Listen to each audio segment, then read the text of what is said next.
السلام عليكم. لا تنسوا الاعجاب بالفيديو والاشتراك في القناة تشجيعا لنا لنستمر بنشر المزيد ان شاء الله.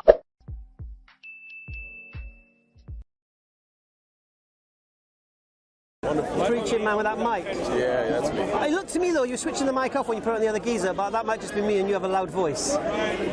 Just listening, man. Observing what you guys got there. No, on the video I'm saying. Because you were talking and your voice seemed to come out the speaker. And when you put the mic on the other geezer, it just sounded like he was talking. It sounded like the speaker.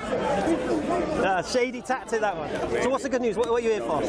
No, I'm just checking, observing what you guys are all talking about. I was challenging the... you can step in the ring, no problem. We were discussing the Gospel of Matthew and whether the author of the Gospel can be relied upon.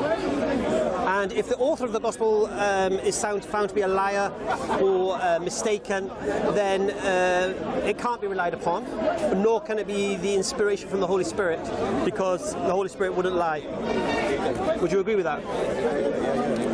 So we were discussing it and we got to a little bit of a stalemate. Maybe you can elaborate a little bit more. I'll hold it, don't worry. Yeah, very soon. I'm going to observe first and see. Well, let me just leave you with the question, if you don't mind. Go ahead. Okay. How do you understand the prophecy about the sign of Jonah and the 3 days and the 3 nights? How do you understand that? Where the maths doesn't add up to what Jesus apparently prophesied. How do you feel that you understand? Well, we came to the conclusion we've got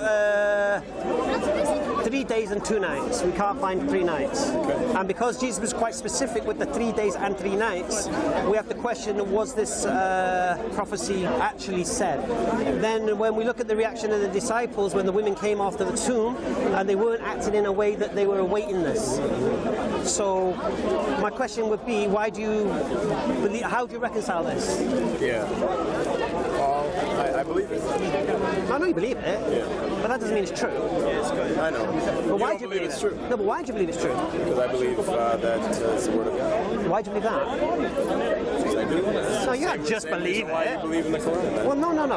And the other thing we said when we discussed this issue as well is don't mention the Quran or Islam. The reason being, they don't help you understanding your own Gospels. And it's just a red herring. Sure. All right? And I said to the other Christian I was speaking to, just imagine I'm an agnostic. Okay? I'm not a Muslim. I don't have the Quran to stand on. I'm not professing anything. I've not no preconceived ideas. I just want you to show me why you believe what you're reading is reliable. Yeah. So I'm trying. So I'm walking around. I'm going to be here. All right. I'll come hunt you down. Don't worry. Okay, I'm going to be here. Oh, fantastic. I'm going to be preaching and sharing the word. Oh, okay. Well, I'm sure I'll interrupt you at some point. How long have you been a Muslim? Coming up 16 years now. 16 years in October. How long have you been a Christian? About 21. 21. How old are you now? 37. So about 16. Okay. Yeah. Cool, man. How's it going for you? Next level, man. I challenge anyone. I come to the park when I do. I challenge anyone to bring a superior way of life than Islam. Yeah. Anyone. Cleaner, healthier living. Bring it. Awesome. I don't see any. Bring any way of life that marries up with my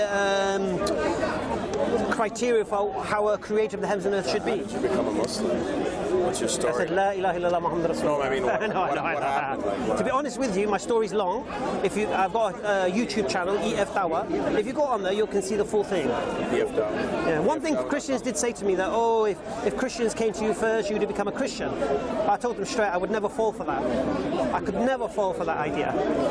Yeah. Well, like I say, story as well. You know, we all have a story. Of but one thing I would say about stories, the reasons why, make sure it's not just based on experience. Don't think you've seen something, you heard something, you had a vision of something, you dreamt something, because this is all methods of deception. Because your eyes, your hearing, your senses can all be fooled. It's got to be reasoned.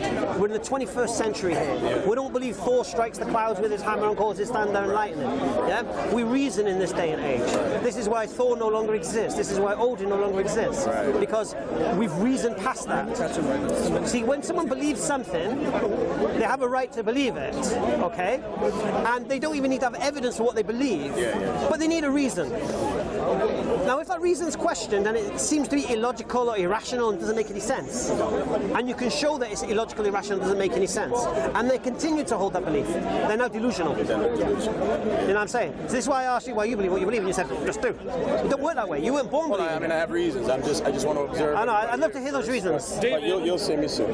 David, when you're in Toronto, we know each other from Toronto. When you're in Toronto, he's a pastor from Toronto. Oh, fantastic. Following me all around. He wants to debate. Yeah. No. When you're in Toronto on Dundas Square preaching against Islam and Muslims on the megaphone, he does this every week. I've seen it on YouTube. Yeah, please cut to the chase and ask him the questions that you have about Islam and Muslims. What are the things you preach about? What are the things you preach about in Toronto? No, I don't have questions. You don't have any. What are your comments about Islam?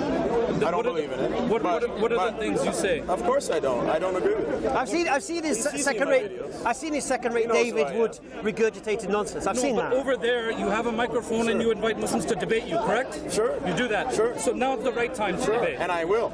You will? But Today? I'm observing first. Let him observe. I like to fish. Okay. Do you want to debate me? Thank you. Me, I'm not qualified. I'm not qualified to debate. That's why I'm saying this is the right I'm not qualified to have a debate. I'm not a debater. for you now. All right. I'll be back, man. Yeah, inshallah. I look forward to interrupting one of your debates. إن أعجبك الفيديو لا تنسى الإعجاب والاشتراك في القناة.